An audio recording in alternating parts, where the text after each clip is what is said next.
Soy J. Torres, tu sastre matemática.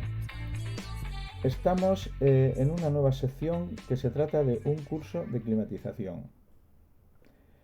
Este es un curso básico en el que aprenderemos desde cero todo lo que necesitas saber para entender cómo funciona una instalación de climatización, por qué y cómo se modifican las condiciones del aire para conseguir el confort que necesitamos.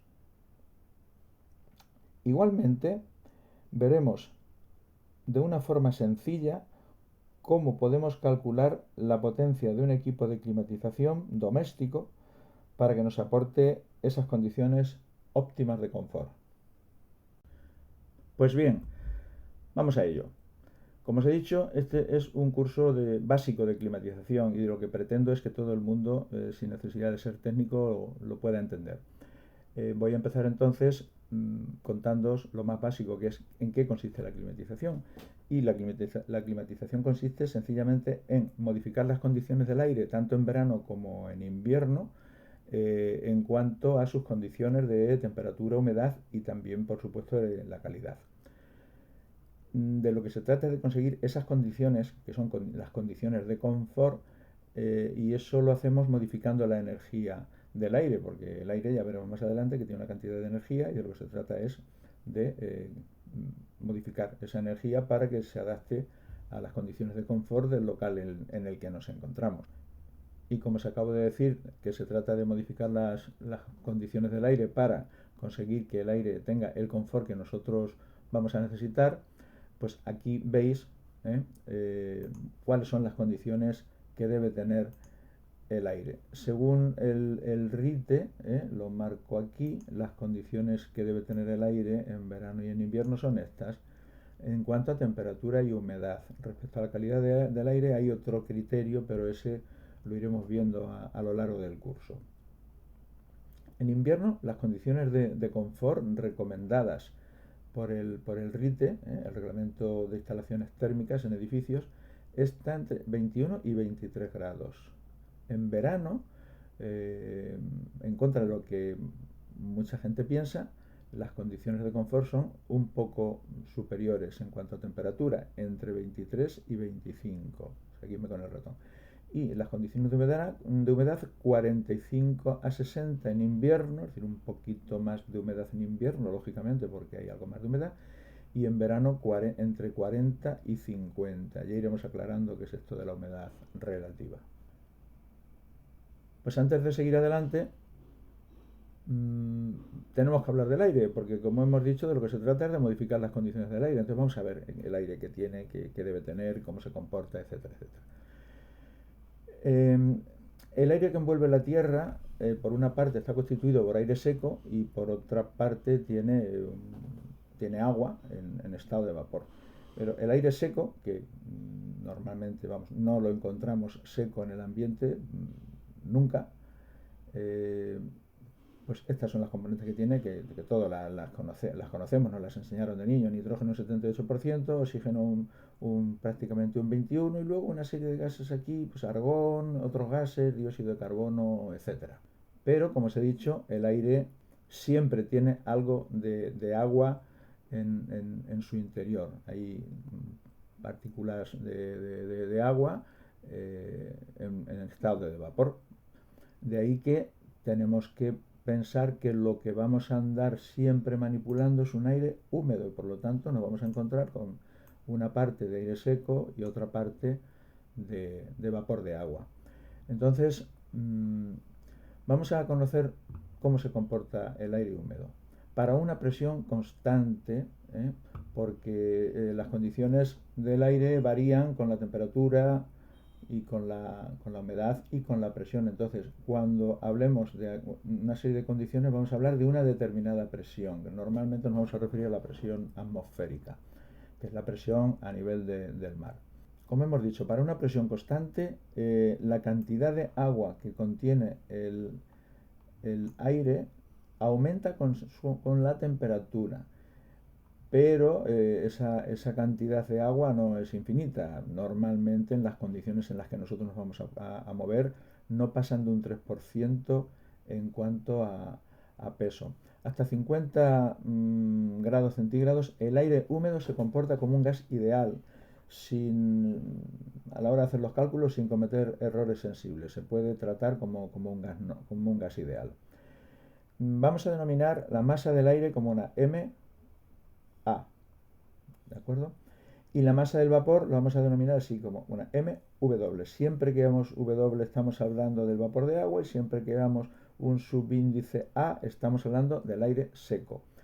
Y la presión del aire seco le vamos a denominar también PA y la presión del vapor PW. La masa del aire húmedo será la suma de la masa del aire seco más la masa del vapor de agua. La masa la expresaremos en gramos normalmente por unidad de volumen.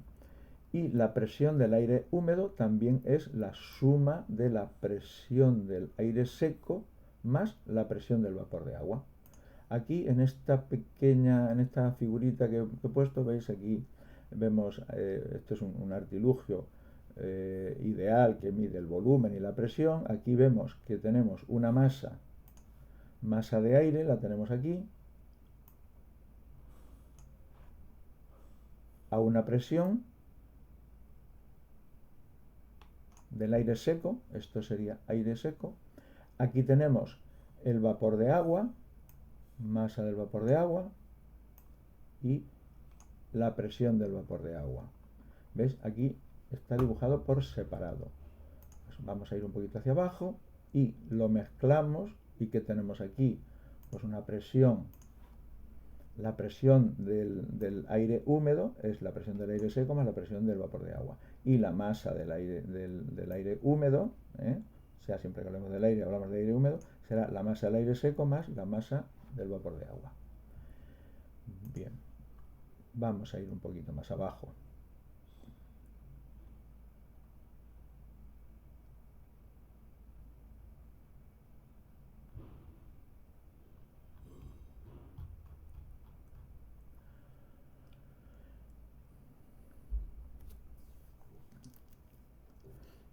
Vamos a ver ahora la cantidad de agua que tenemos en el aire húmedo y cómo se comporta.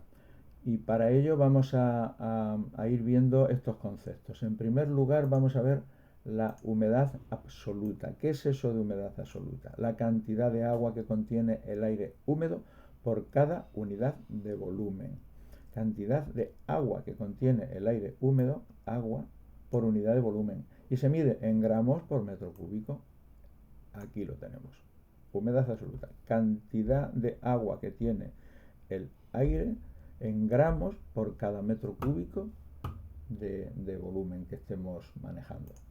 Aquí vemos un pequeño dibujito, humedad absoluta, gramos dividido por metro cúbico. Vamos a seguir avanzando, cantidad de vapor por unidad de volumen de aire.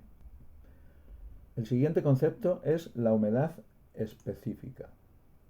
La humedad específica, hemos visto antes, humedad absoluta, gramos de vapor por metro cúbico por unidad de volumen, y la humedad específica es los gramos de vapor de agua por kilogramo de aire seco. Fijaos que menos kilogramos AS, la A es aire seco, pero bueno, en algunos sitios también ponen AS para que entendamos, no es gas, es kilogramo de aire seco, gramos de agua por kilogramo de aire seco. A determinada presión y a una determinada temperatura, esto es muy importante lo que estoy diciendo ahora, a determinada presión, a una presión constante y a una determinada temperatura, el aire puede absorber una cantidad máxima de agua, aquí, máxima de agua, la cual no la puede sobrepasar. Y cuando llega a ese límite, la cantidad máxima de agua que puede contener, a esa temperatura y a esa presión, decimos que se ha llegado al límite de saturación, que el aire ya está saturado. Significa aire saturado que ya no admite más agua, que ya no va a absorber el aire más agua. Y os lo explico aquí. A partir de esas condiciones no admite más vapor de agua y decimos que el aire ha quedado saturado, con lo cual nosotros no podremos encontrar el aire de estas maneras, de estas formas. No saturado si admite más cantidad de agua, saturado si ya no admite más cantidad de agua y decimos en ese caso que se encuentra en su punto de rocío. Todo esto lo iremos aclarando.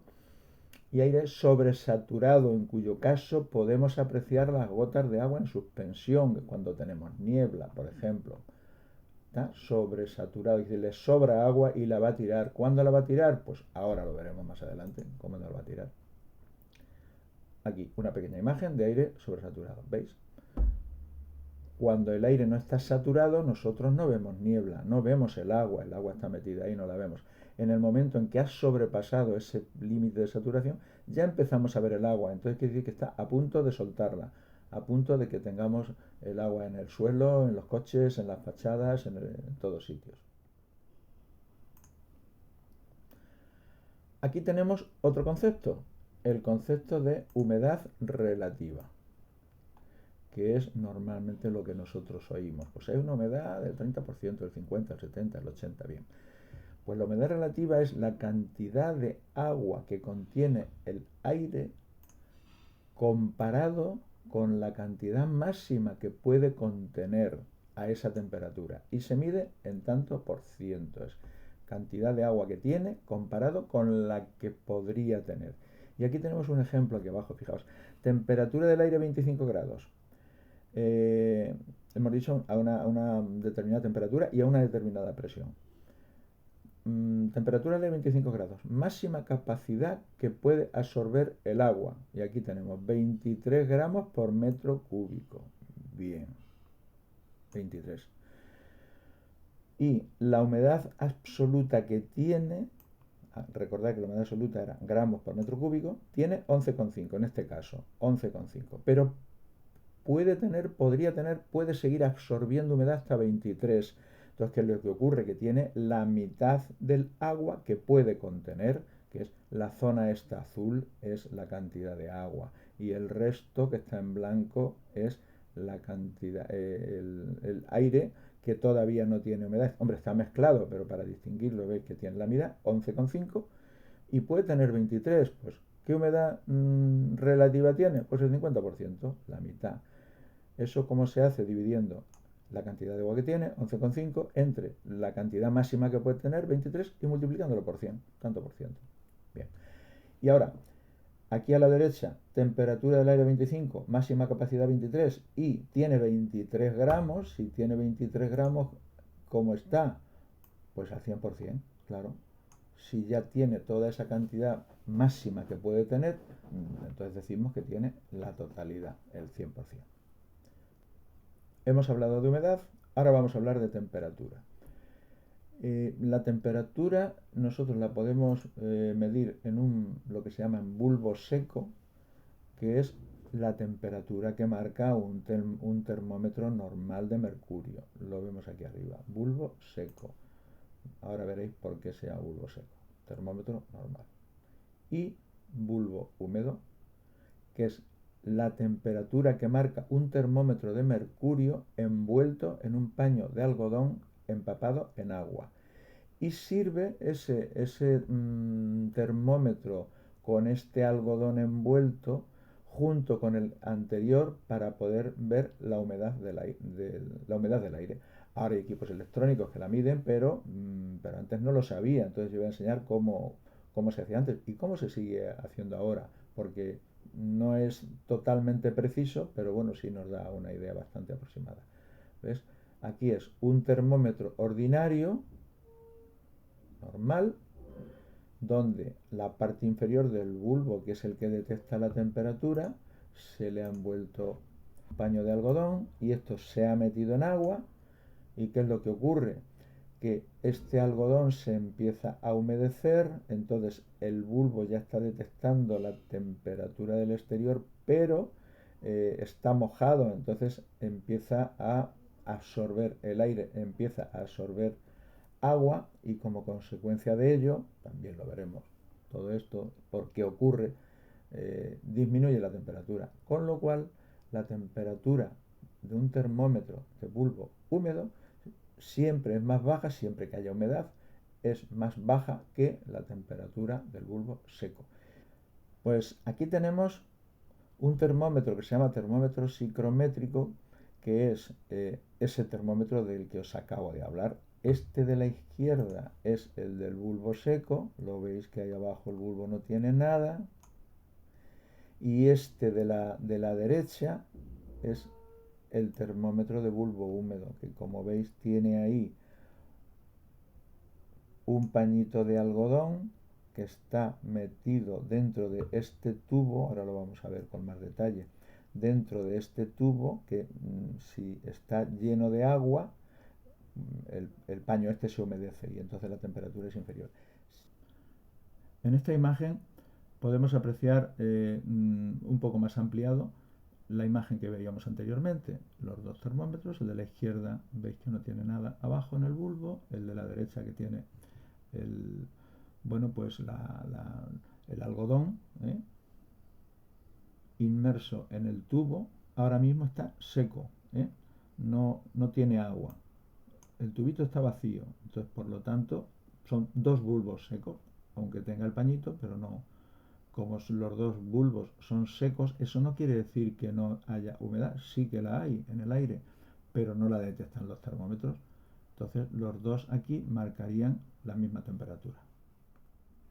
Ahora ya hemos llenado el tubo de cristal donde está el algodón, lo hemos llenado de agua. Este sigue siendo el bulbo seco, el de la izquierda, por lo tanto marca una temperatura concreta, que en este caso, bueno, ha transcurrido un tiempo, estamos en la fotografía en otra habitación y en lugar de 25, bueno, está marcando 27 grados. Bulbo seco, 27.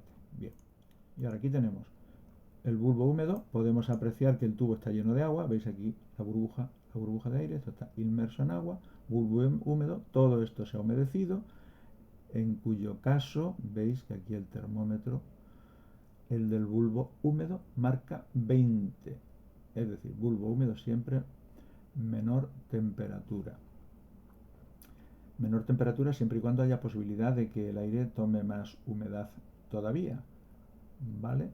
Cuanta más diferencia tengamos, menos humedad hay en el ambiente, lo que significa que puede absorber todavía una gran cantidad de agua. Vamos a verlo ahora. Vale. 20, bulbo húmedo, y hemos visto en la imagen anterior 27, el bulbo seco. Y ahora vamos a ver esto. Fijaos, la tabla que hay entre los dos termómetros es la que nos va a servir para saber el grado de humedad, el porcentaje de humedad, solamente midiendo la temperatura de bulbo seco y bulbo húmedo. Esta columna de la izquierda es la temperatura que marque el bulbo seco, que como hemos visto marca 27, pues yo aquí lo he remarcado. ¿Lo veis? 27. Bien. Y ahora aquí tenemos esta línea, fijaos, este recuadro azul dice diferencia entre el termómetro seco y el termómetro húmedo. 0 grado va de medio en medio grado. No hay diferencia, 0, medio grado, 1 grado, 1,5, 2, 2,5, etcétera, etcétera. ¿Qué diferencia es la que tenemos nosotros? 7 grados, porque nuestro bulbo seco marca 27 y nuestro bulbo húmedo marca 20. Luego hay una diferencia de 7 grados. Nos venimos hacia abajo, cruzamos en la línea del 27, trazamos una paralela y donde llegamos a este numerito que hay aquí, que lo que dice es que la humedad que tiene el ambiente en esas condiciones es del 50%. Así funciona este termómetro psicrométrico. Vamos a analizar un poquito a ver qué pasaría.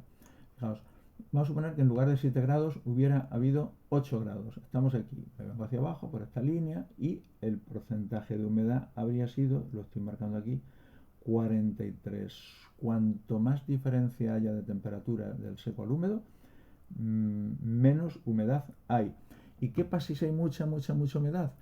El 100%, pues si estamos en el 100%, lo que ocurre es que la diferencia de temperatura sería 0 grados. Lo voy a marcar aquí porque esto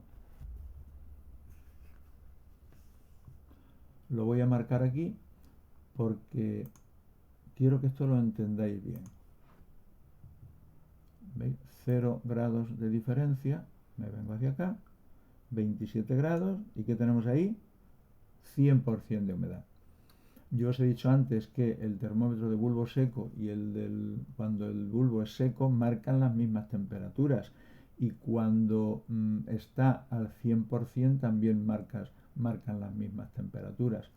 Vamos a ver eso, porque es cuando no tenemos humedecido el bulbo del termómetro del algodón. Son dos termómetros de bulbo seco. Cuando tenemos el paño de algodón humedecido, y si ya el aire ha cogido toda la humedad que puede coger y no puede coger más, entonces lo que ocurre es que los dos termómetros marcan lo mismo, marcarían lo mismo. ¿Por qué? Porque ya los dos son termómetros de bulbo húmedo, es decir, el bulbo que está humedecido y ya el aire ha cogido toda la humedad, y el bulbo que no tiene el algodón, a ver, también se considera un bulbo húmedo porque está al 100% de humedad, es decir, también está en contacto con el agua, por eso marcarían la misma temperatura. Pues así funciona esta tablita, ¿eh? Para eso nos sirve, para poder saber solamente con la diferencia de temperatura de bulbo seco y bulbo húmedo, sabemos el porcentaje de humedad que tenemos.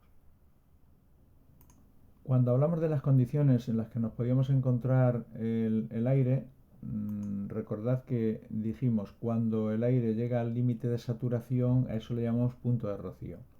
Pues bien, así es.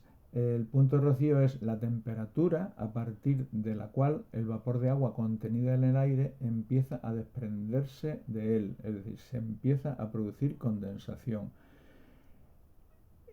Este fenómeno lo hemos visto un montón de veces en invierno, en los cristales de nuestra cocina cuando estamos cocinando y se humedece el cristal, en el coche cuando nos metemos en él y estamos mojados, que al rato se empiezan a empañar los cristales. Cuando se empañan los cristales, lo que realmente está ocurriendo es esto, que el aire en esas condiciones de presión, de temperatura, ha llegado a su punto, al límite de saturación, ya no admite más agua y empieza a condensar. Ese es justo el punto, eso es lo que se llama punto de rocío, es decir, una temperatura a partir de la cual ya el aire no admite más agua. ¿Y por qué empieza a condensar? Pues bueno, sencillamente porque se empieza a enfriar. Ese aire saturado en contacto, por ejemplo, con los cristales, que en el exterior hace más frío, está en contacto con un aire más frío y como no admite más agua, pues la cede al exterior, al suelo, los cristales, en forma de gotitas. Lo vemos, esta imagen es perfecta para interpretarlo. Bien, ¿por qué ocurre eso? Pues fijaos, nos quedamos aquí a medias, ¿veis? Y dijimos que cuando teníamos una temperatura, el aire tiene una capacidad de absorción de agua. En este caso, temperatura 14 grados, la cantidad máxima de absorción de agua de ese aire es, a ver si soy capaz de haceros aquí un recuadro, aquí, 14 grados, temperatura de absorción 11,5. ¿Qué humedad absoluta tiene en este caso concreto ese aire? 11,5. No, entonces si tiene 11,5 gramos por metro cúbico y la máxima capacidad son 11,5 gramos por metro cúbico, no está lleno de agua. Es decir, lleno de agua significa que ya no admite más agua. Esa es la máxima agua que puede contener el aire en esas condiciones. Pues bien, a partir de ahí, si se produce un enfriamiento, la temperatura, hemos dicho 14 grados, cantidad máxima de absorción, lo tenemos aquí 11,5, humedad relativa evidentemente es el 100% porque ya no admite más. Si la temperatura se mantuviera a 14 grados en ese local y el aire no estuviera en contacto con ninguna parte de aire de inferior temperatura, no pasaría nada, se quedaría allí saturado. ¿Qué ocurre? Que si estamos en invierno, el cristal está en contacto y las paredes, también a veces se humedecen las paredes en contacto con la temperatura exterior, que es más fría, ese aire que tenemos dentro en contacto con la pared o con el cristal se enfría. Entonces, al enfriarse ya el aire ya a una temperatura inferior admite menos agua, con lo cual la que le sobra la suelta. Y ahí es donde se producen estas gotitas que se depositan en el suelo, en los cristales, donde sea, sobre todo donde sea, ¿no? Donde la temperatura sea inferior a la temperatura del aire. Pues en el suelo por la noche, en el cristal del coche, en la ventana de nuestra habitación o donde sea. Pero por esa razón se produce la condensación, porque el aire no admite más agua y en el momento que se enfría o está en contacto con algo más frío, suelta el aire. Pues bien, esto es lo que os quería contar. Digamos que es la primera parte del vídeo de conocimientos previos. Nos falta todavía por conocer algunas cosas más para poder continuar, pero haré otro vídeo. El siguiente vídeo va a ser sobre la energía que contiene el aire. Aquí hemos visto las condiciones, temperatura, humedad y cómo se comporta. Pues en el siguiente vídeo lo que veremos es la energía que contiene el aire. Lo veremos en kilocalorías, en kilojulios. Pues nada más, amigos, si no os habéis suscrito al canal, hacedlo si queréis recibir notificaciones. Espero que el vídeo os haya gustado, os sea útil y sobre todo lo que pretendo es que os haya despertado el interés por conocer más cosas del aire, porque realmente es la estrella de la climatización, en el que tenemos que trabajar, donde tenemos que manejarnos, y en estos primeros vídeos vamos a ir viendo pues, todos los comportamientos del aire y cómo lo podemos modificar. Pues hasta el próximo vídeo, que seáis muy felices. Adiós.